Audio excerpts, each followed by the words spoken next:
the infamous Cookie. Infamous! He is infamous. He is 9 years old. He's a multi-poo.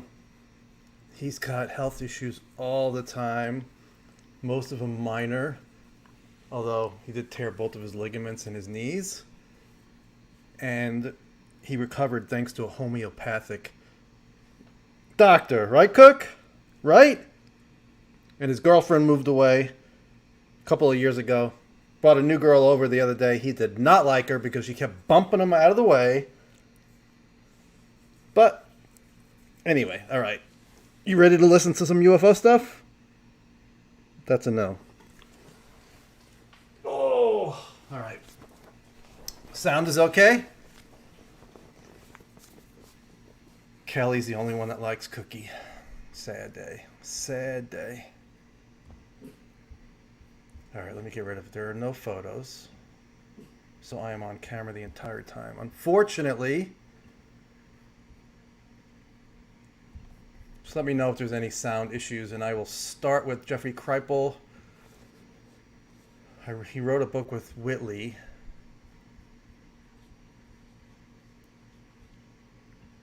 Okay. That last lecture was really good because there were different voices with different opinions. So Jeffrey Kripal started out. He said he's most, and I'm not even sure what he works at. He's at Temple University, and he had an experience with Whitley. I'm sorry, I need to just get a drink. So he had an experience with Whitley up at Echelon in, I think it's Big Sur, which I drove by a couple of years ago and wanted to just take a look, but they would not let us in, unfortunately. So Jeffrey went there with Whitley, slept in the same room. I think he woke up to some ridiculous crashing noise. I'm not sure exactly what it was. It was enough for him to call it an experience. No ETs though. Oh, actually, thank you, Walker. Walker Dale. I think that's the first one I've ever had. Thank you so much. I didn't even know it was available to do because I was waiting for the approval. So, and questions, hopefully I'll get to them. I'm going to try to hurry up here. Thank you, Walker. Walker. So Kripal says he's most interested in the weird, uncanny, or impossible. And I'll do a better version tomorrow morning on Twitter or on my site. And if you ask questions or whatever and I miss it, I'm just trying to get through all this information. It's so much. He thinks anomalous experiences and social are related to social mutation, which is kind of what Jim Semivan was saying. Are they kind of trying to shape us with these events culturally? Trying to get us to stop our evil, destructive ways. And he thinks it's human contact with a non-human or superhuman presence. Whatever you think or believe is all wrong or hopelessly inadequate. And he thinks that our humanity, I think on a psychic spiritual level, he thinks that may be the source of all of this.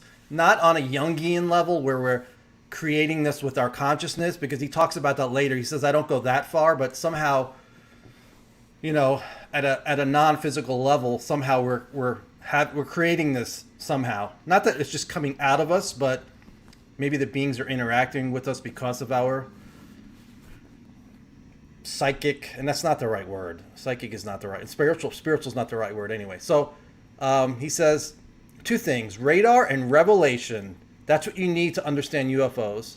Understand them together, the scientific and the spiritual. Skeptical scientists are not entirely wrong to reject this study as unscientific, study of UFOs. He goes, but serious study of UFOs, it will always slide into out-of-body experiences, telepathic communication, precognitive communications. The more you know about UFOs, the weirder it gets and the less it makes sense. And I can attest to that because the more I study, the more theories I have, the more I'm not sure about anything. And I've heard so many different theories from people I trust, and most of it is contradictory. But most of them that I speak to will say they don't know. And don't base your study just on hard science. He goes, you want to study UFOs, you need to study everything. And that's why OSAP was so important. And James Lutkatsky was great because that's what he pushed Reed to study for. Everything. And Skinwalker, among other places, had that too. He said the most difficult part, UFOs have an objective hard aspect and they have a subjective human aspect. Both are needed to understand. Talking about how certain people consider this a threat in our government. He's like, if you have a hammer, all you're going to see is nails. You know, the primary data is collected by people in the DOD, so that's how they're going to see it. And they expectedly they frame it in threats. You know, the data is collected by F-18s, which are designed to shoot down enemy objects. So that's their point of view. And, you know, I've spoken to people in the intelligence world, in the defense world, and that's their point of view. Not all of them, but you can't blame them. Doesn't mean I agree with them. He tells a story about Whitley, his good friend, and the question was, Whitley was a really successful horror writer before he had his experiences. You know, Nature's End, The Wolfen. The Wolfen got made into a movie. There was another book that got him made into a movie. So he's really successful. I think he was making a lot of money on his horror books. And the question was, did his horror writing spawn his interpretation of the visitor experience? And Whitley said, of course. And this is Kripal saying this, of course, you know. But there was an aspect that was real. And Strieber said, we need to make better sci-fi so humans can have a better abduction experience. Meaning, you know, our cultural and pop culture has an effect on how we interpret things. And then Jeffrey Kripal mentions Arrival in 2016, that movie, which I loved and I want to see. I think I've seen it twice. He goes, that whole thing borders on profound. Borders around the paranormal transformation of its main character. Human beings are often transformed by their encounters. It can be deeply spiritual, which I do not mean good or nice. It can feature awe, terror. John Mack called it ontological, meaning, you know, having to do with existence and being, which I looked up. There's lots of words I always have to look up, the big words. Mack called it ontological shock. Some people develop new abilities and telepathy and precognition and superhuman powers after their experience. He said we should approach UFOs more like Arrival and less like War of the Worlds. But we don't do that. We focus on threat and secrecy. Well, the government does. I don't think we do. As a result, the experiences are ignored and their narrative is dismissed as anecdotal and not worthy of study. Every human experience is anecdotal. So, I mean, you know, you're going to say, I'm not going to study that. It's anecdotal. There's so many anecdotes in everything we do. So it's part of the story. You can't ignore it.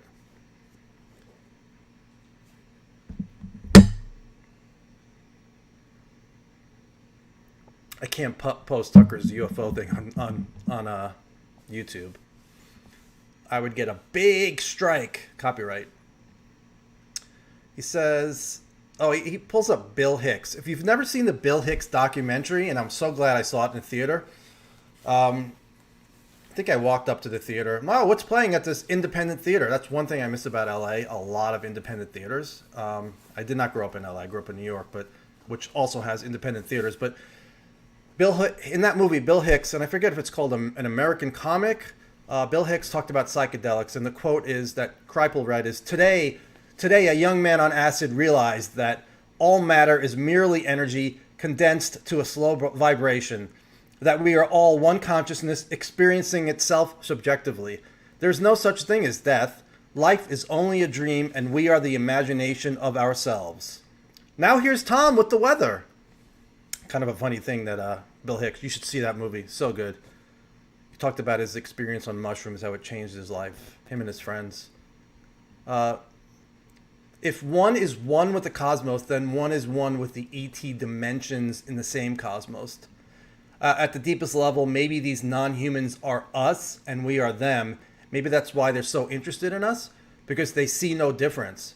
How different could the narrative be how we see them if we saw it in that way? You know, if we saw it as there's no difference between us and them, maybe the whole narrative we'd have about them would be different. Maybe not, but he goes, instead, it's all based on separation and nationalism. I think he said borders. He didn't say nationalism. But he says, There's every reason to imagine that there is not the slightest difference between ET and terrestrial consciousness.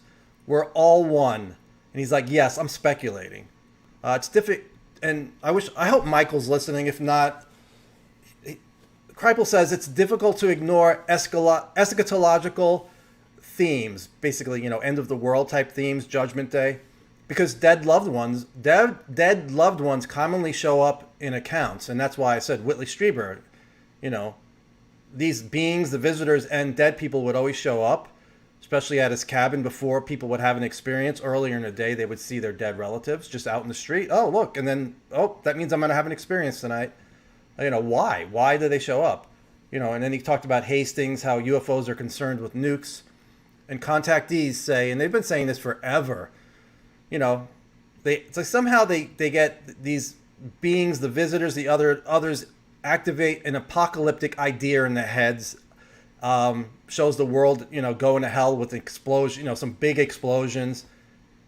And it's funny, Kripal says, a lot of researchers are into UFOs.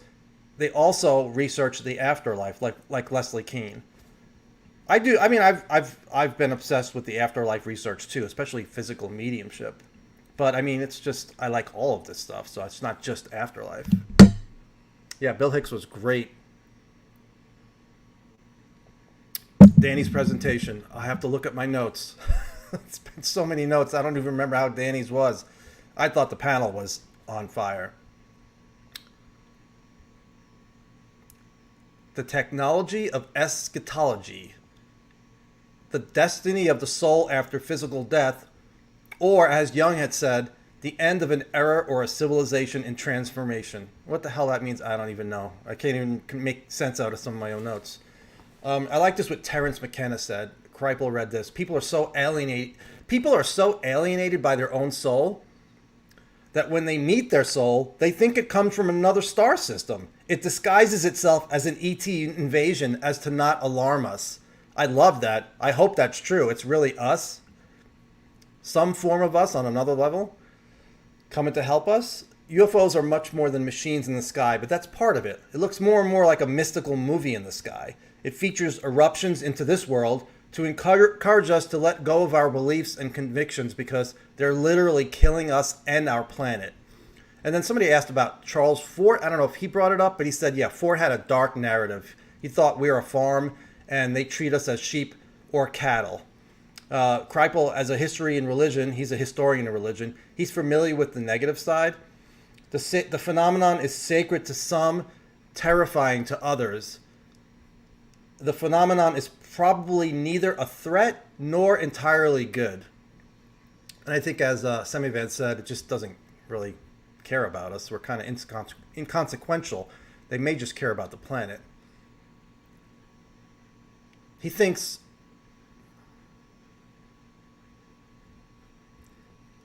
as far as trusting the phenomenon, I don't blame you. I mean, I have not had those experiences, but just hearing people talk, I don't know how how can you trust it? I mean, that gets brought up later. Hopefully I'll be able to get to it. I still have over an hour before Ray Hernandez. Kripal says the big thing he thinks are we need money, resources for professionals to get involved. He goes, if that doesn't happen, scientists, theologians, philosophers, they all need funding that will excite them into studying this, and then we can train young people to study it. Until that happens, nothing will change. That's all I highlighted, but somebody asked, abductions, how does that have to do with free will? And Kripal said that, he's not sure there's a lot of free will there. That's why it's terrifying. I mean, look at it the way, it looks like we're the prey.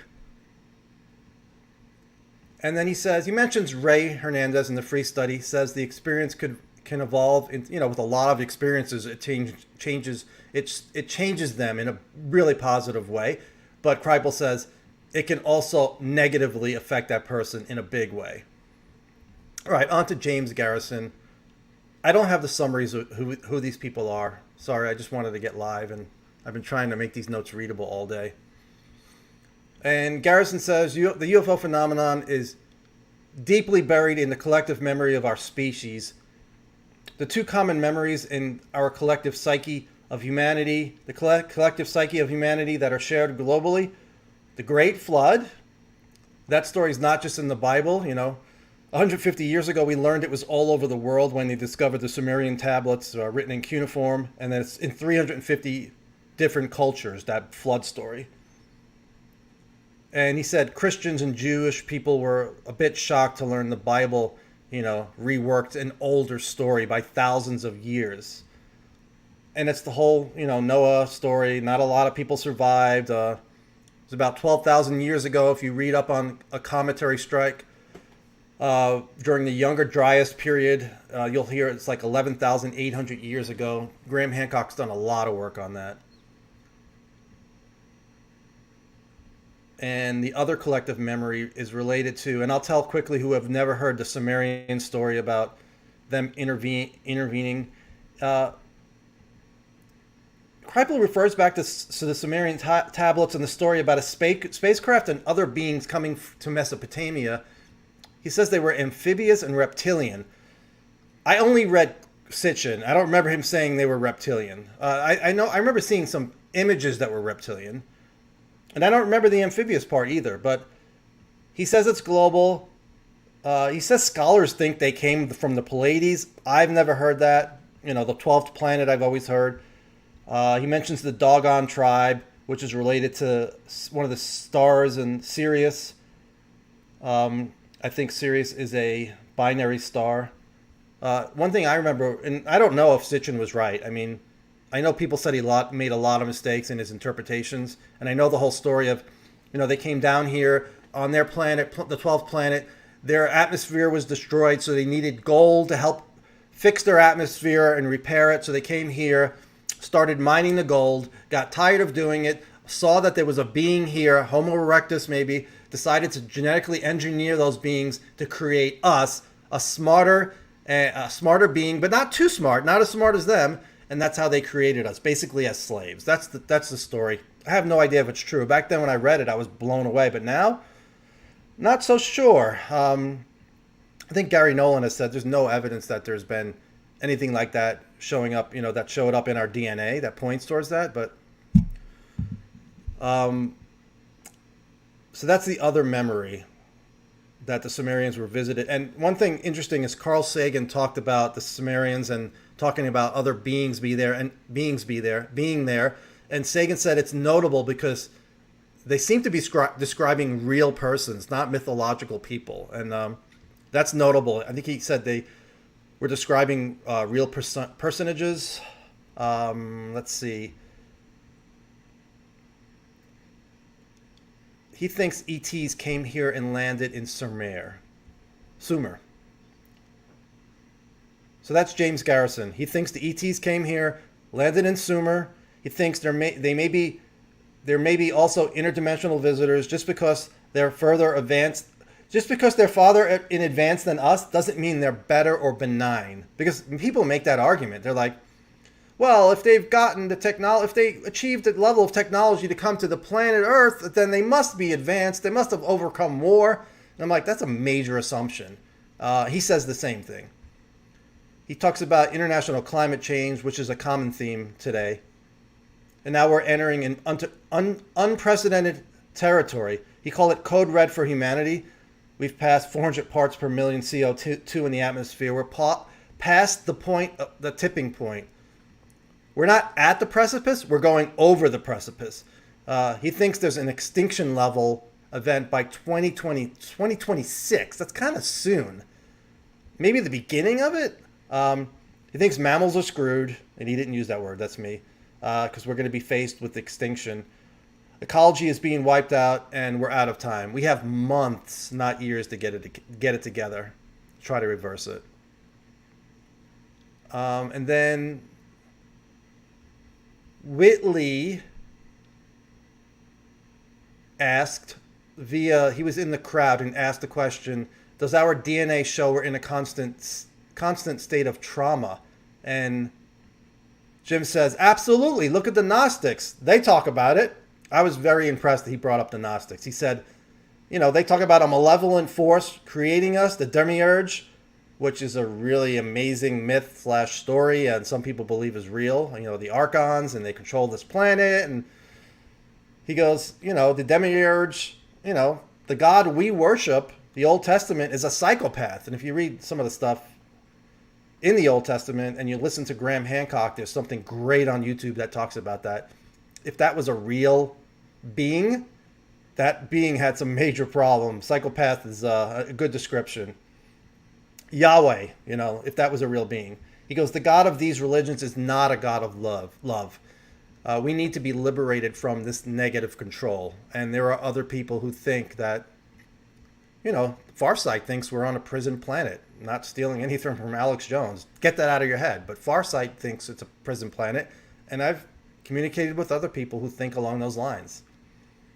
No evidence for that. But, as later on you'll see, use your intuition. That doesn't scream crazy to me, but I have no idea. Could be totally wrong. So we need a new story beyond the main religions. They found sway during the age of patriarchy. The subordinate nature. They subordinate nature, women, animals, and accentuate the transcendent functions. And it's largely responsible for the situation we're in now. Consciousness, mostly Abrahamic religions. Consciousness that produced the problem, we're based on our economy, greed, destroys the world, is also responsible for the situation we're in now. We need to take care of Gaia. And remember, just because I'm reading something doesn't mean I agree with it. Some of it I do, but some of it I don't. It's quicker if I just go over. I'll add my thoughts in every now and then. The notion that we're chosen, we're special, we're separate from God. That separateness is the ultimate delusion. So then we get to Sheehan, and I skip a lot of stuff, but I'm trying to get to the last panel. And I'm going to skip a lot with him. And he says, beyond the theological experience and beyond the five senses, we are biologically evolving a new sixth sense where we can link into the unified field. Compares it to, remote viewing, telepathy, psychokinetics, so we can move things with our mind, entanglement. We're getting a lot of pushback from the radical materialists. And with the coming of UFOs, we are now aware of the stories told by the mystics that are told to communicate the essential truth. And that is, most people don't have time to sit and, contemplate this.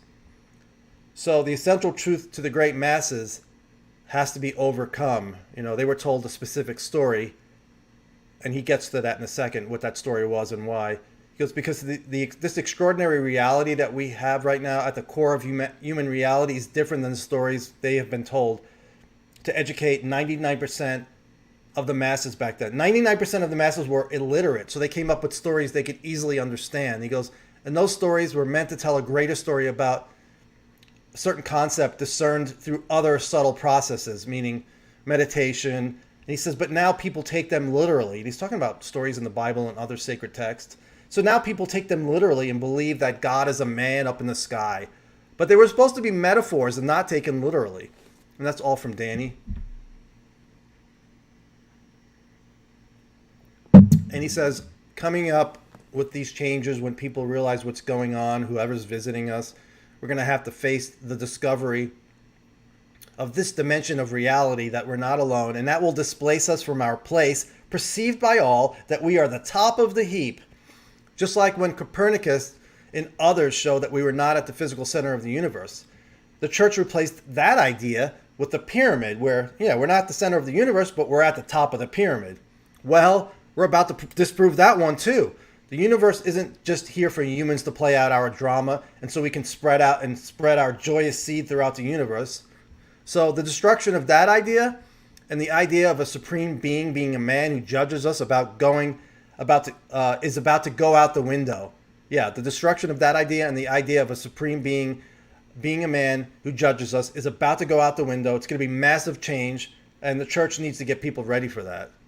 We may not even be number 2, not the top dog. He goes, we may not even be number 2 or 3 or even 100. He goes, we may be even much lower than that, and we have to be able to come to grips with this. Human beings, you are number 379 in the smart the smart intelligences in the Milky Way galaxy. Now, if you want to talk to universe, I don't think you want to hear that number. And he says the main challenge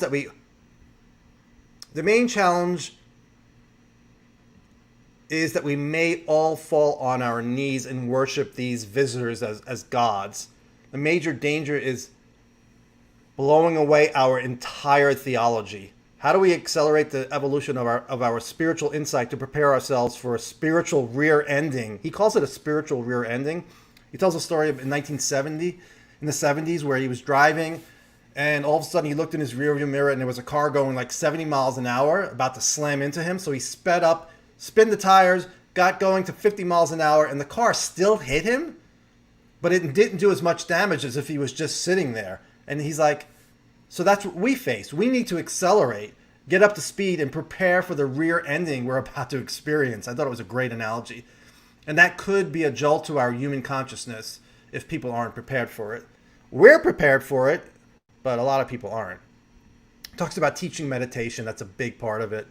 Of course, I don't practice what I preach. I was told to meditate so many times. I only do it when I work a meditation conference, but I will do it. I will do it one day in the afterlife. From a theological point of view, we need to... Oh, this is going to go over well with conservative people or anybody who leans conservative. He goes,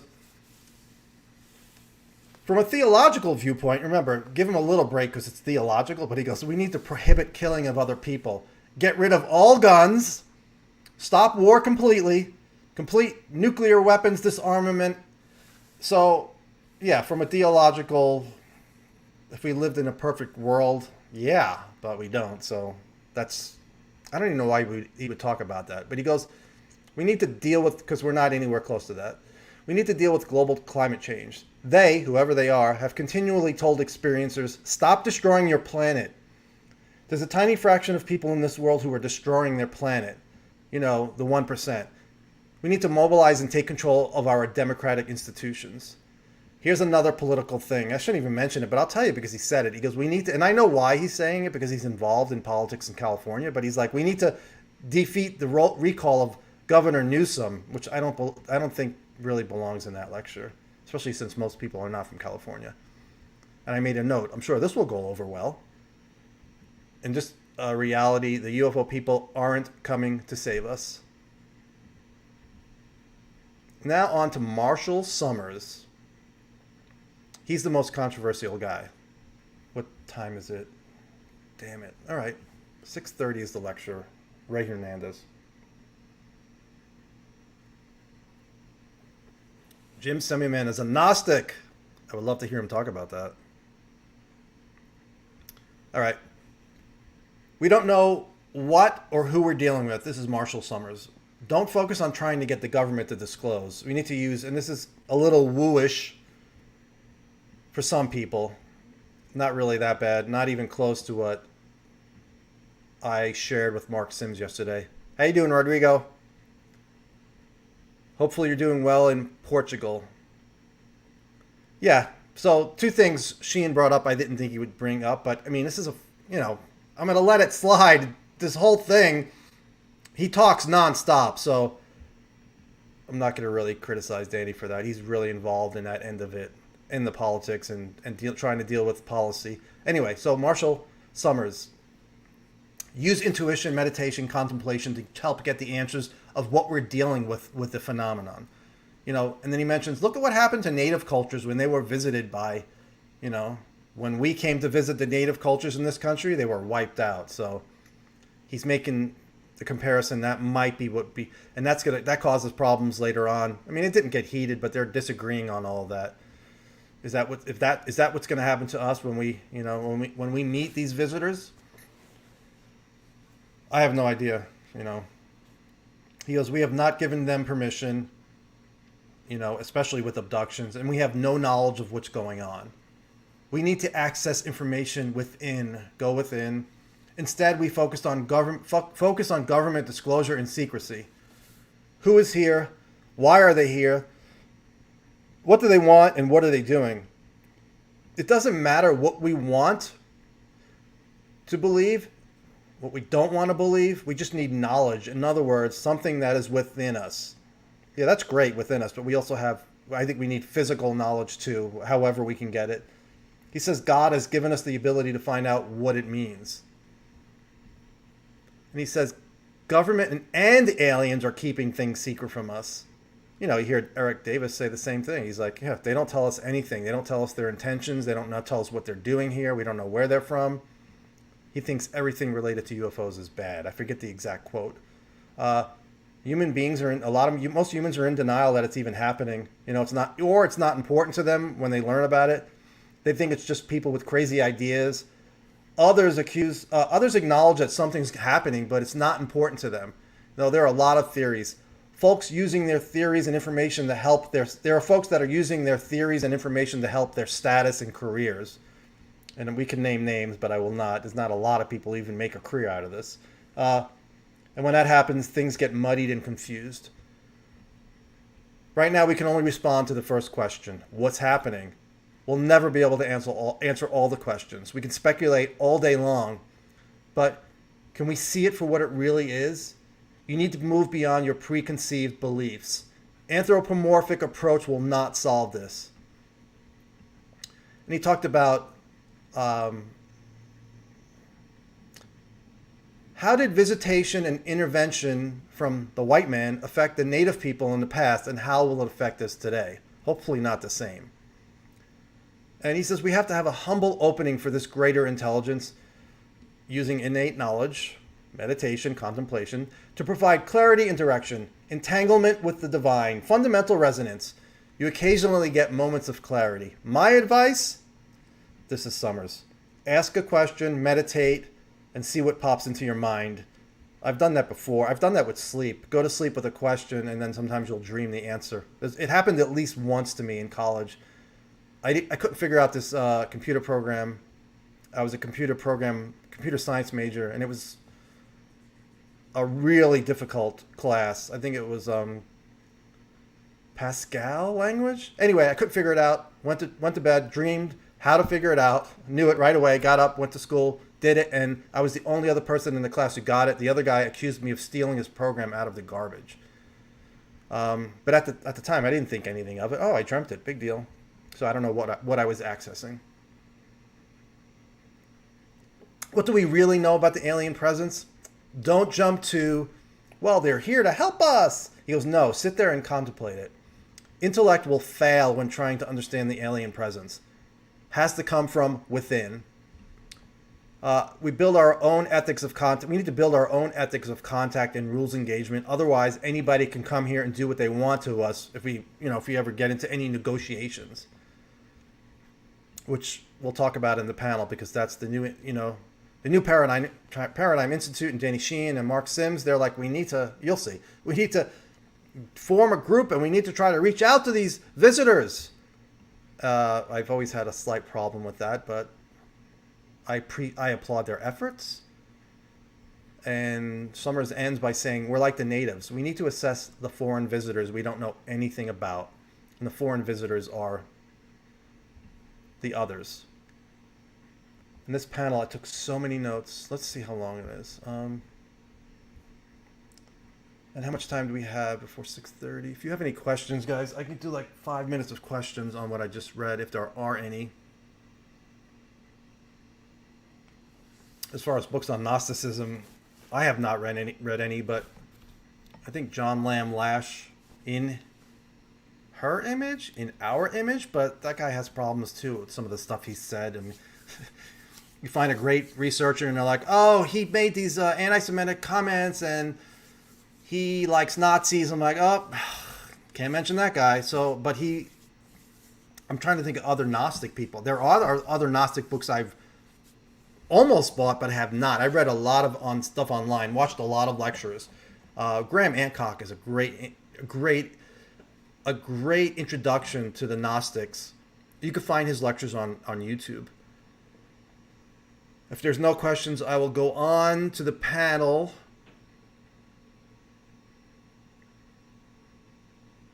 Yeah, I still don't know. I don't know what we're dealing with. I've heard various things behind the scenes as far as what UFOs are. But you're welcome. Absolutely nice. I've heard things behind the scenes, but I don't know. You know, I have opinions, but those change from time to time because you hear something, you're like, oh, I think I have a grasp on this, and then somebody tells you something, you're like, ugh. What overall value have you gotten from the conference thus far? What the hell did I talk about? I'm just enjoying the conversation. It makes me think of other possibilities. That's the one thing. I wasn't a big fan of reaching out and trying to communicate with these beings, considering we don't know what we're dealing with, especially with... You're welcome, Mike. Especially with the CE5. But then I was starting to, I listened to all these lectures, not just today. So it gives you another viewpoint and it forces you to see the other side of things.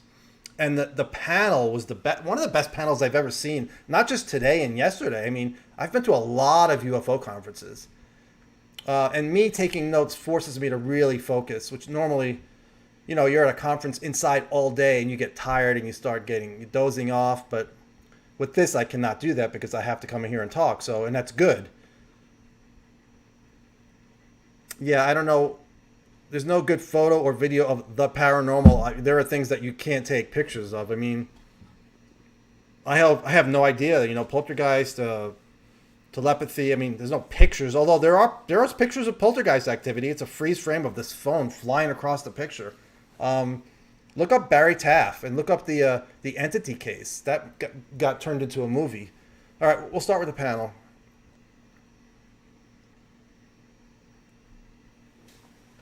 All right, so Marshall Summers, he says, let me go back. I'm missing the beginning. So Danny asks, and it was great that Danny asked this because he knew he was going to get questions. Dave DeJohn in the house. I worked with Dave back in 1988 in Fort Myers, Florida, my first TV job. And I walked in, and he pretended like he knew me. Here he is! I was like, do I know you? That was, I think, 89 or 9. Oh, 88. December of 88. A long time ago. So we start out. Sheehan goes, is it a good idea for citizens to come together and then to try to reach out to whoever's visiting us? And Jim Garrison says, it's good to come together, yeah. And the Galileo project with Avi Loeb, that's really good. He goes, no government money. And then Jeffrey Kripal says, if the groundswell is big enough, leaders will follow. So yeah, it's great. You might make some rookie mistakes, but it begins with the people. And then Marshall Summers says, it's only safe with a group of people watching and listening, not with individuals. We don't know what we're dealing with. These beings may be of a group mind. In other words, they may be of like a hive mind and they can put those minds together and have an influence on us. And we know that's in the literature. One person can see something somebody cannot, or a screen memory for experiencers, abductees.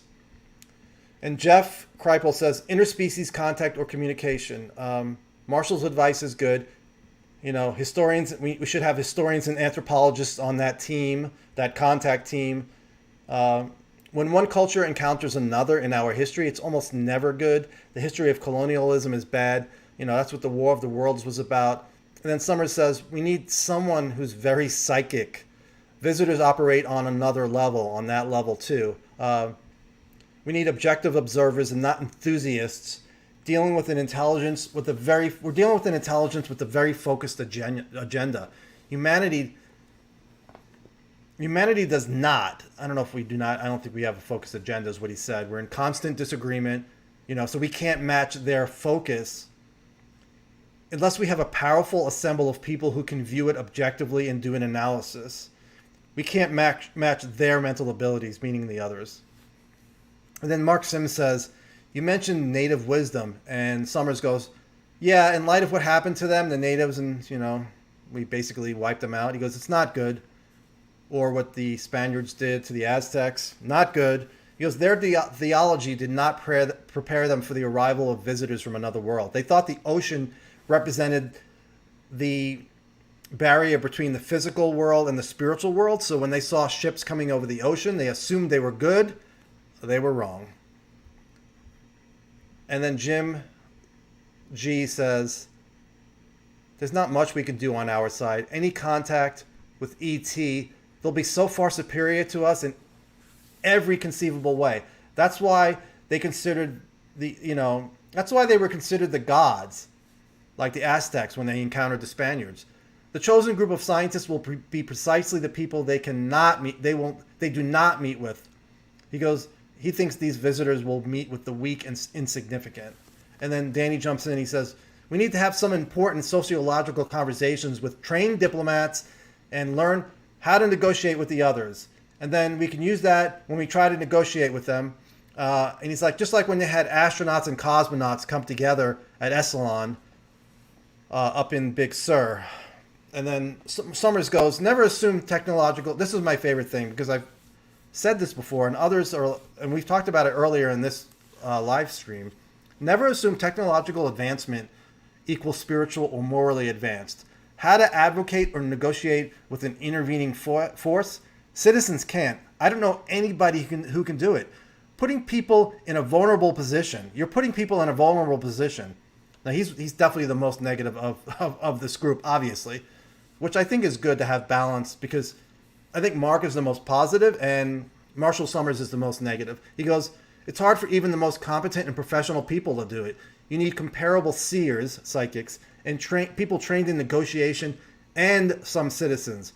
But folks who have high hopes and expectations into an arena that's way beyond their capabilities, and then they meet with a group that may be of a group mind of maybe 20 extraterrestrials or whatever they are working against you. He goes, that's really tough. They can influence you and put images in your mind. And that's why, it's really hard to believe experiencers as far as trying to figure out what happened to them because of screen memories. It's, if that's the upper level and if these beings can influence their, what's the word? Influence their perception. So you don't even know if what you're experiencing is real. And Carla Turner got into that a lot. I don't know. I mean, if you guys ever saw me talk about Carla Turner or put her lectures on YouTube, not on YouTube, on Twitter, and she was skeptical about what we were dealing with. She did not think it was good. And he goes, they can influence you and put images into your mind. How do you battle that?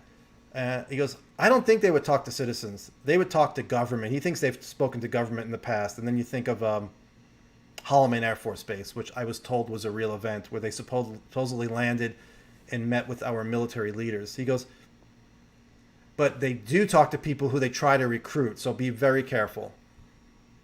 What time is it? All right, we got a half an hour. Thank you, Carl.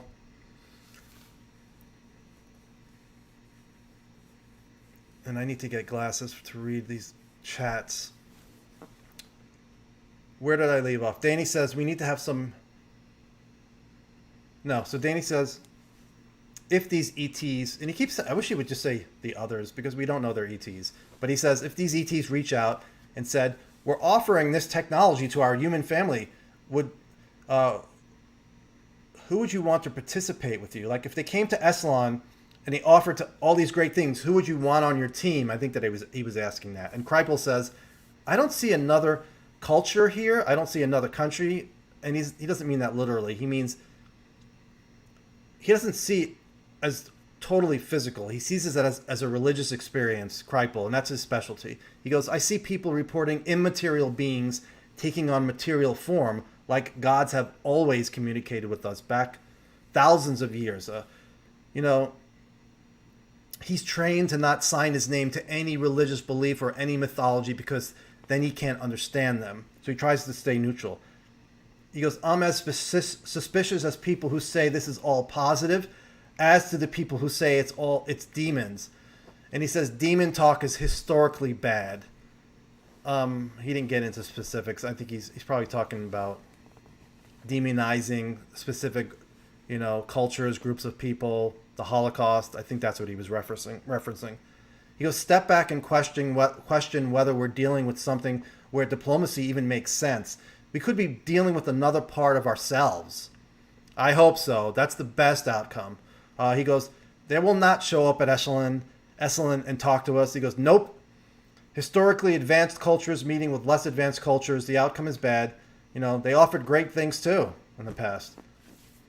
Oh, look at our beads. Come take our beads. They said that a couple of times. Our trinkets and beads. Now we're going to kill you. Marshall Summers says, this is a super physical reality, but with the possibility of other dimensions. We'll never understand it if there are other dimensions. We'll never understand it fully. We're facing, and remember, this is the negative guy. We're facing intervention from forces we don't understand. If you cross spiritual and physical, you can run into problems. What's appropriate in spiritual might not be appropriate in the physical. I don't talk about demons. It's not relevant to what's happening. And Danny jumps into Jim, says, is it the projection of the unconscious, subconscious, like Jung and maybe Vallée? Or is it people from another planet using extraordinary technology? You know, the physical side versus the metaphorical / unconscious projection. And Jim says, I think it's both, physical and spiritual. Thank you, Kyle. I appreciate it. I think it's both. Physical and spiritual are combined. UFOs, sometimes physical and sometimes landing. And then sometimes it's intrapsychic, but it's just as real. The Aztecs and Cortez, it was a physical event, but the Aztecs saw it as a spiritual event because of their knowledge and history of the gods. Keep this in public discourse and out of government. Yeah, here. Because when they come and we've prepared, like the primitives have, it goes, it will determine the degree that will have any sophistication at all when dealing with them. You know, he thinks physical beings have and do come here.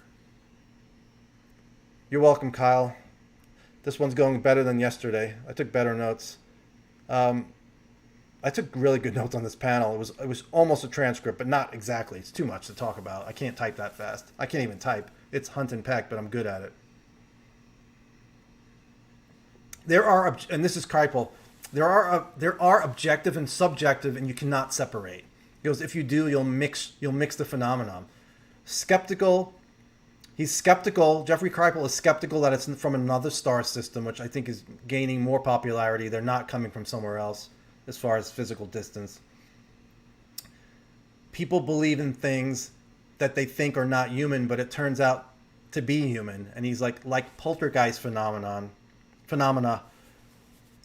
Poltergeist phenomena is almost always related to people in the family. So young girls, if there's some bad relationship in the family, it is related to that. A great book on that is Aliens Above, UFOs Above, Aliens Below. It's one of those titles, but it's, what is his name?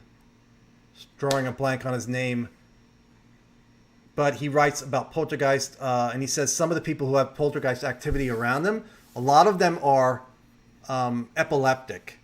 What the heck is his name? Damn it! Barry Taff, Taff. Great book, really good book. But not all of it is traced to humans. You know, there are cases where you cannot. He's like, you rule out humans. There are cases where he ruled out humans as best as he could. He's like, there's something else going on. So it's like, is that the trickster? Is that somehow mixing in with the human stuff? It's really hard to figure out. He's like, yeah, with poltergeist, we have superhuman powers to throw things around the room and blow things up. It's really crazy. That the entity case, I think he thought was like that.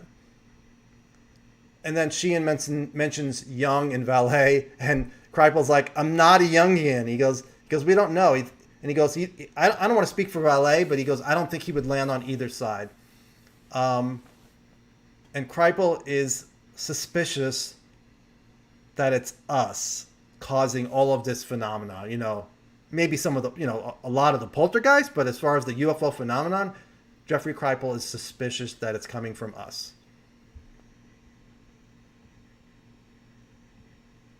And then Marshall Summers goes, I'm not getting off on this. I thought he was going to walk away. He goes, people are having real experiences and suffering from PTSD. I'm a very spiritual person. This is the only part of what I do. He goes, but I can understand the spiritual realm requires a different approach. Don't confuse the two realms, spiritual and physical. We get stuck on this because of the way we approach this. Government recognizes it as a physical event, and it's so scary that they won't even... I've heard this from other people, and it's a theory.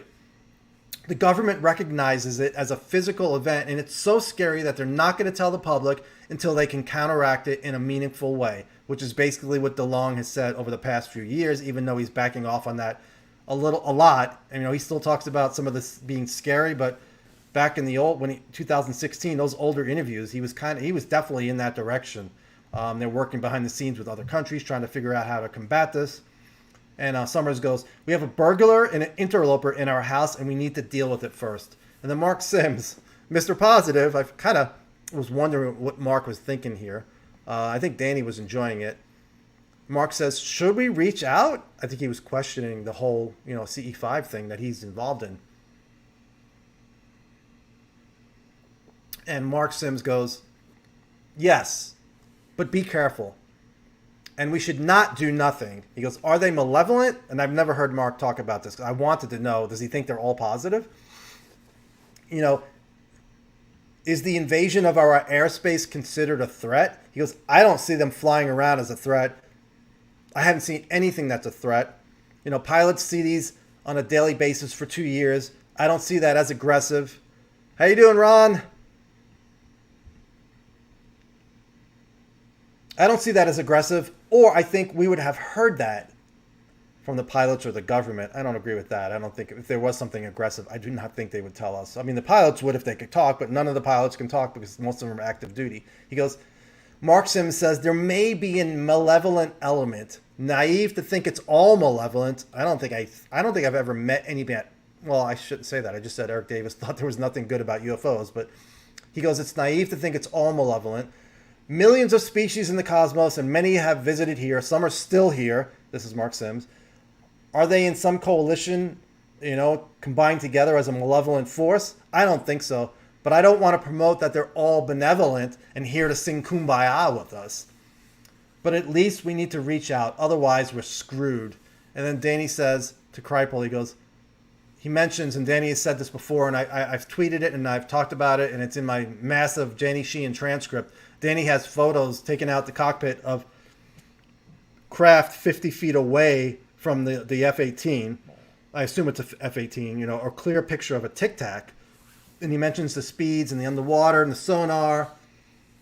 And then, again, he says to Kripal, he goes, where do you think it's coming from, Jeff? The collective unconsciousness? And I'm saying that wrong. I forget what Young called it. And then Jeff says, I'm not a Jungian. And Sheehan apologized for getting it wrong. He goes, Jeff Kripal says, please do not assume the Cold War invasion mentality. He goes, that might be true. He goes, might be true, but probably not. They've probably always been here and contacting us. But the data has dribbled out. He goes, first rule of research, we need data. He's starting to sound like Weinstein. And we have no data. He goes, so many secrets that any real research is impossible. It's hopeless unless they release the data. And Danny goes, I can help you. I go with Lou and I meet with the Inspector General. And I've never heard him say this, so I'm not sure if he's interpreting, but he goes, they're pissed off because they've been read out of this program. Danny Sheehan saying the Inspector General is pissed off. I'm not sure if it's one guy or the whole group he's met with. He goes, they're pissed off because they've been read out of this program. And I need other people to tell me what to ask the Inspector General, I guess, when they meet again. Eric Weinstein is pulling his hair out. He's got a lot of hair. At the lack of data, and top scientists aren't being talked to about this. Hold on, guys. I gotta open the door. Sorry.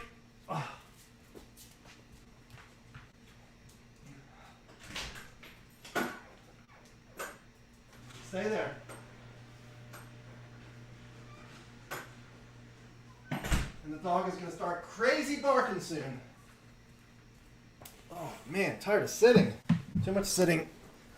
What did I leave off? And he's gonna bark. We're just gonna have to talk over it.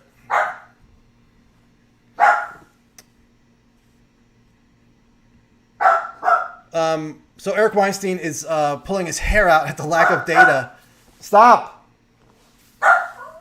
And the top scientists aren't being talked to about this. It's a bizarre state of secrecy.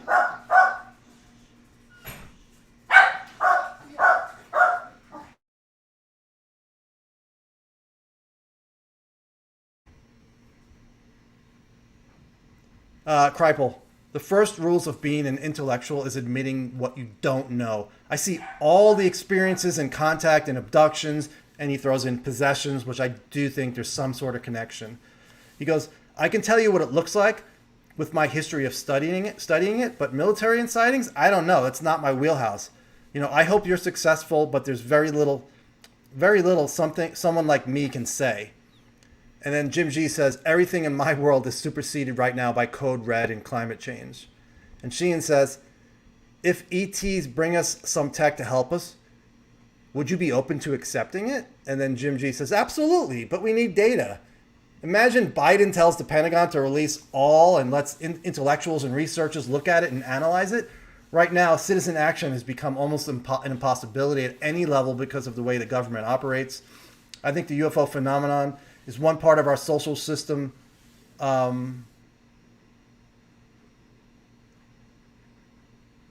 It's just one part of our social, the problems we're dealing with, trying to get information out. It's just one part of the social system that's closing down. He says the country is so polarized, we can't even discuss COVID without getting into arguments, political arguments. And he says Mark Sims' idea of getting a team and meeting with the visitors is fine, but in this world, in this climate, it's going to be tough. I don't see it happening anytime soon.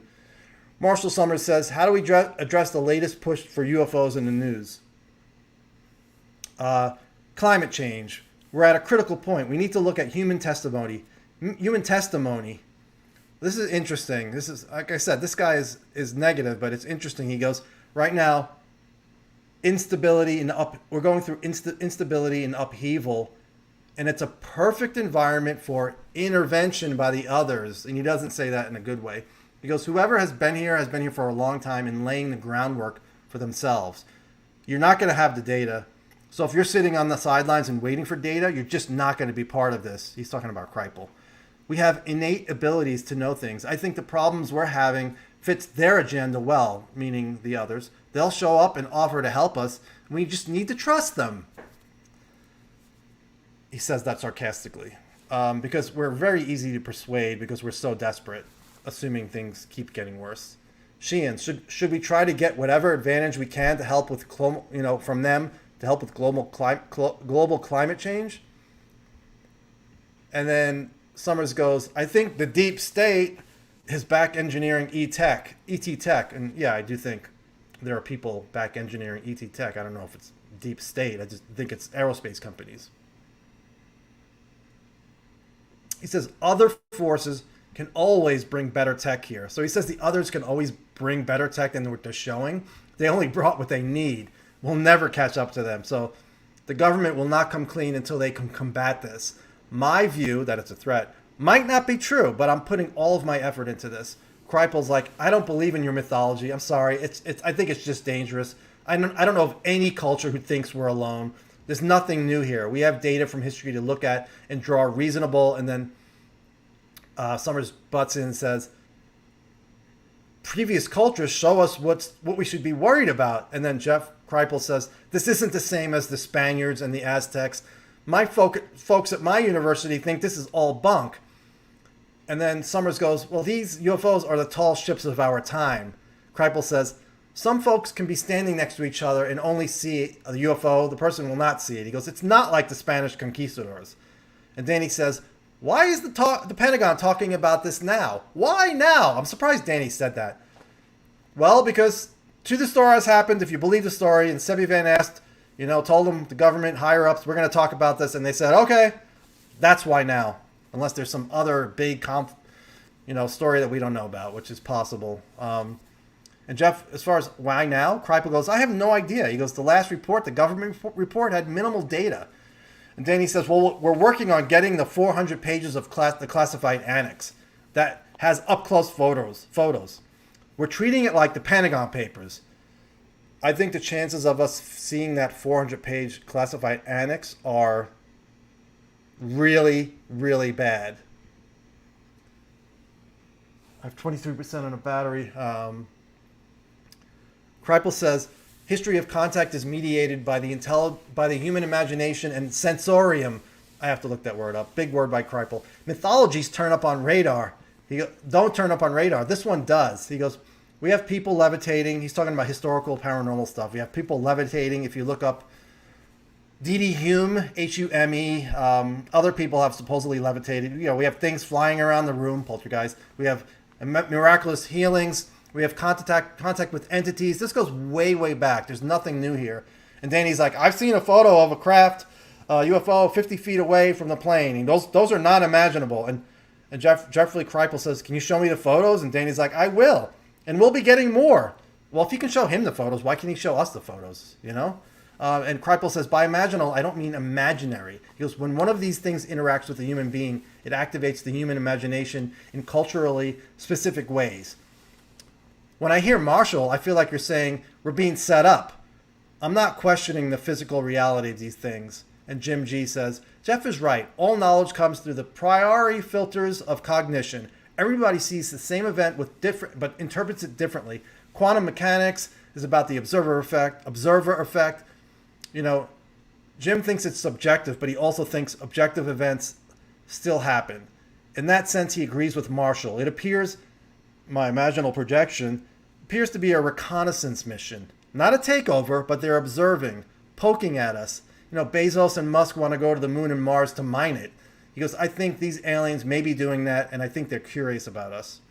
And then the whole engaging and breeding program, which is the focus of Carla Turner and Jacobs, and Jim G says, I don't see an invasion in an incontrovertible way. Could be, you know, that they're experimenting, meaning he doesn't think they're planning on an invasion by some sort of breeding program with hybrids. He goes, it could be some sort of experiments they're carrying out, you know, to see how breeding works with us. And then Marshall says, I've been with abductees where they can share their authentic experiences. It's serious, you know. And then he brings up cattle mutilations, which I wish he would not have done. He goes, he knew the hematologist who did the sampling of tissue of mutilations, cattle and horses. And, you know, there's a dark aspects of the alien presence, horses and cows, Dr. Al Schuler. And I don't think most of cattle mutilations are non-human. I think some may be. Some are inexplicable, but I think the majority, if you read Christopher O'Brien's work or you watch his interviews on YouTube, I think you'll come to the same conclusion. I don't see any bias from O'Brien. Abductees are telling the same story, just going on where the evidence points me. You know, he thinks in some way the taking of cattle is playing into a hybridization program, thinks they're here for resources and we're one of the resources. Imagination does play a role, but he's been looking at this for 35 years, and this is Summers again. 35 years and interacting with people. I'm interested in how this is impacting people. He goes, to me, if you're interested in how this is impacting people, he goes, for me, just sending people to make contact is dangerous. I'm trying to be objective. And this whole negative thing that he's talking about, Summers, he goes, I'm trying to be objective, but this whole negative view is not what I want. He wanted to make that to be clear. It's not like he's wishing for it to be negative. And then Sims goes, do you think there's more than one race of ETs here? And Summers goes, yes. And Mark's like, all working together? Summers thinks they're all doing the same things, but they're in competition with each other. And Sims goes, any benevolent? And then Summers goes, yes, the allies of humanity. Somebody sent me something about the allies of humanity. Hey, Guy, how's it going? Shay, Cyril, oh my God. These are people, you know, Shay I met in college in the late 80s. So these people go way back. Great to see them in here. Mark asks, do you think there are any benevolent beings here? Summers goes, yes, the allies of humanity. But they have withdrawn because we can't discern the difference between friend and foe. And I'll get into the problems with this in a second. And then Mark says, why don't we try to make contact with the benevolent beings? And Summers goes, they're not here. They left. Mark says, I have met individuals, and I'm one, and I've been given history of these races and a background on what's happening on this earth. I think benevolent forces are available if we reach out. And that's the problem with channeling or this information. It's so contradictory, even right here. You know, it's so contradictory. You cannot rely on any of this information. Oh, they're here, they're not here, they left, they're good, they're negative. Any possibility and combinations of what's going on, and you can find it if you read all these different books. Experience, and I'm sorry, it's just the case what it is. So we don't know what the hell's going on, and I don't know what's going on.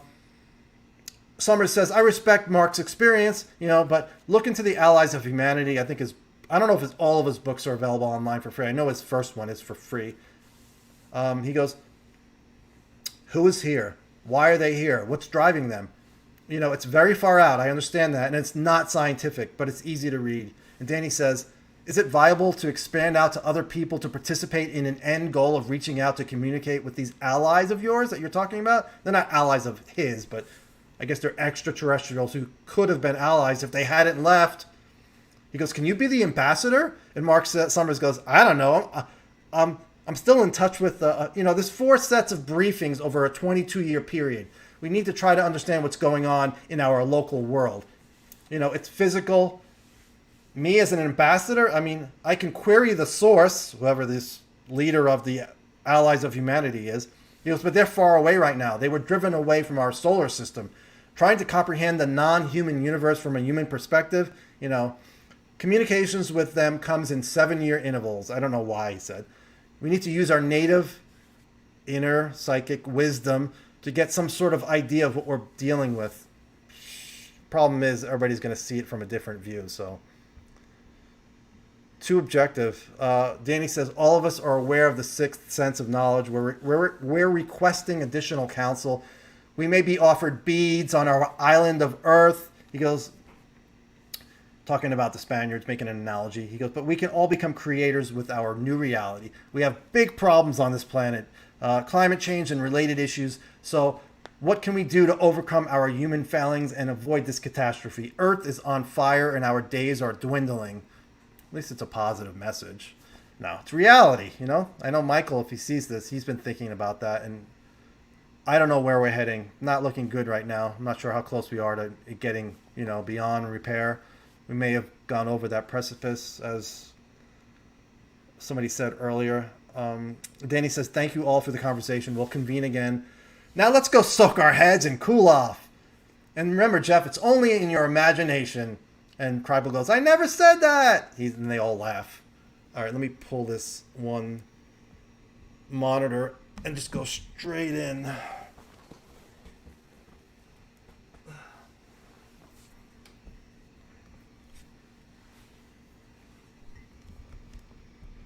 Power. I have power, and it's 6:19. I got 10 minutes. All right, questions. I got 10 minutes.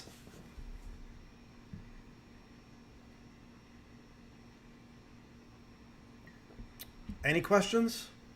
Nothing? Nothing about Cookie, where he's met his girlfriend.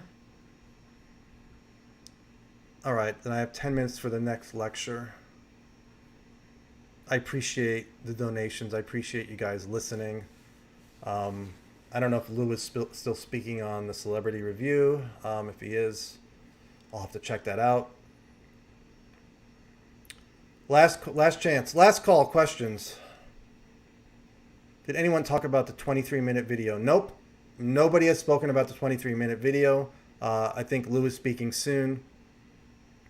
UFOs and nukes were a very brief part of a couple of conversations. They didn't get into what it could mean, but I'm sure if you asked the panel, they would see it differently. I would see, Mark would see it as them trying to tell us to stop our nukes because we're going to blow ourselves up. And then I would think Marshall Summers would say, yeah, they're trying to get us from stop blowing up the planet because they need the planet after we're gone and they wipe us out. So, and I think Robert Salas is supposed to have a press conference. He's raising money for that, or an event, or a documentary. I'm not sure which one it was. So yeah, 6:21, and coming up is Ray Hernandez. You're welcome. You're welcome, Stephen. Ray Hernandez is coming up at the conference, and the free study, and I know people have problems with that study. I don't know what to think. I hear so many, it's somebody said, what am I getting out of this conference? That we don't know what the hell is going on. That's what I'm getting. And if we don't get more data, I don't know how we're going to figure out what's going on. That's the problem. People who tell you they know what's going on, you really need to avoid folks like that. I mean, for the most part, I don't see that, but I do get people on Twitter saying, well, this is what's going on and this is what's going on. I'm like, all right. I mean, I don't know. So I'm going to take a 5-minute break and then go do I probably won't do this again tomorrow because I thought it was okay tonight, better than yesterday. So I'm gonna go watch Ray Hernandez. I'm not sure if I'll take notes or wait. I'm not even sure if I'm going to transcribe that. I really need to transcribe this panel because I thought it was really good to show all sides of people, and there's no consensus on what we're dealing with. And I really think it was great of Danny to ask people who had different views on what we're dealing with, especially since he talks about trying to communicate with these beings all the time, and Mark doing CE5 type stuff. So, I don't know what Mark's thinking, but Danny seemed to enjoy the debate. I mean, he's a lawyer, so he's used to it. But anyway, all right. Thanks, guys. I will see you tomorrow on here, and I'll see you on Twitter tonight. Have a good night.